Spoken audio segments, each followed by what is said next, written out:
இன்றே டவுன்லோட் செய்து உங்கள் ஃபேவரட் ஷோக்களை என்ஜாய் பண்ணுங்க. அக்கா என்னக்கா நடந்துச்சு? பாத்து சொல்லுக்கா. என்னடி இதுக்கு மேல என்ன நடக்கணும்? என் கனவு, என் லட்சியம், என் ஆசை, இது எல்லாம் என் கண்ணு முன்னாடியே தொலைஞ்சு போச்சு.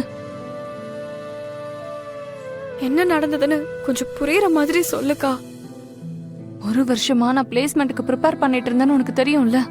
ஆமா. அந்த பிளேஸ்மெண்ட் இன்டர்வியூல நான் நல்லா பெர்ஃபார்ம் பண்ணி ஒரு பெரிய salary பேக்கேஜோட செலக்ட் ஆயிட்டேன். ஆரம்பிச்சிட்டா. ஆனா இப்ப திடீர்னு ப்ராம்ப்ட் இன்ஜினியரிங், மிஷின் லேர்னிங் இதெல்லாம் முடிக்கல. அதெல்லாம் இப்ப 3 மாசம் கோர்ஸா முடிச்சாதான் அந்த வேலைன்னு சொல்றாங்க. அவங்க சொல்ற இன்ஸ்டிடியூட்ல ஜாயின் பண்றதுக்கு 3 லட்சம் ரூபாய் ஃபீஸ். 3 லட்சமா? ஏற்கனவே நான் அந்த ஆன்லைன் கோர்ஸ காலேஜ்லயே முடிச்சிட்டேன். சர்டிபிகேட் மட்டும் தான் வரணும். அத கொடுக்காம காலேஜ்ல டிலே பண்றாங்க. அந்த கம்பெனியோட பிளேஸ்மெண்ட் சைடுல விசாரிச்சா எதுவா இருந்தாலும் சர்டிபிகேட்டோட வந்து பேசுங்க, இல்லனா எங்க கிட்ட நிறைய எலிஜிபிள் கேண்டிடேட்ஸ் சர்டிபிகேட்டோட ஜாபுக்கு ரெடியா இருக்காங்கன்னு சொல்றாங்க. இப்ப எனக்கு என்ன பண்றதுன்னே தெரியல. சரிக்கா, உன் காலேஜ்ல அந்த சர்டிபிகேட்ட பத்தி கேட்டியா?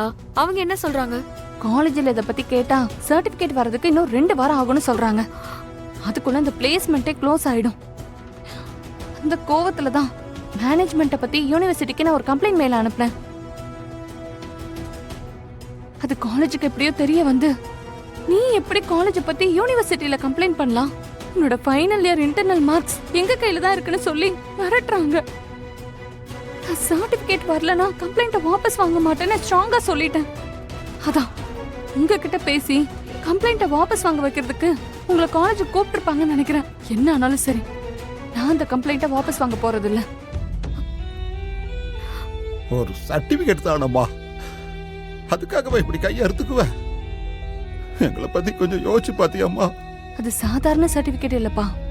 அது மட்டும் இன்னைக்கு இருந்தா உங்க பொண்ணுக்கு இன்னைக்கு கை நிறைய சம்பளம் வாங்குற அளவுக்கு ஒரு வேலை கிடைச்சிருக்கும். நீங்களும் இந்துவும் இப்படி கஷ்டப்பட தேவையில்லப்பா. சரி விடுக்கா, அதான் கம்ப்ளைண்ட் பண்ணிருக்கல, பாத்துக்கலாம். இந்த கம்பெனி இல்லனா வேற கம்பெனி, எங்க போனாலும் உன் திறமைக்கு நல்ல வேலை கிடைக்கும்.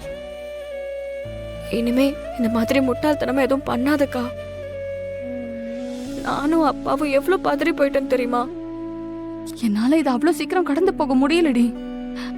இதுக்காக நான் எவ்வளவு ப்ரிப்பேர் பண்ணிருக்கேன் தெரியுமா? அது மட்டும் இல்லாம நம்ம குடும்பம் இப்ப இருக்கிற நிலைமைக்கு இந்த வேலை ரொம்ப முக்கியம். நான் சீக்கிரம் வேலைக்கு போனாதானே நீ ஆசைப்பட்ட மாதிரி டீச்சர் ட்ரைனிங் படிக்க முடியும். அப்பாவும் இன்னும் எத்தனை நாளைக்கு தான் வேலைக்கு போய் கஷ்டப்படுவாரு? அவருக்கும் கொஞ்சம் ரெஸ்ட் கொடுக்கலாம் தான் நினைச்சேன். ஆனா இப்ப பாரு, எல்லாமே கைவிட்டு போயிடுச்சு. வாழ்க்கையே வெறுக்கிற மாதிரி ஆயிடுச்சு. எனக்கு என்ன பண்றதுன்னு தெரியாம அவசரப்பட்டு இப்படி பண்ணிட்டேன்.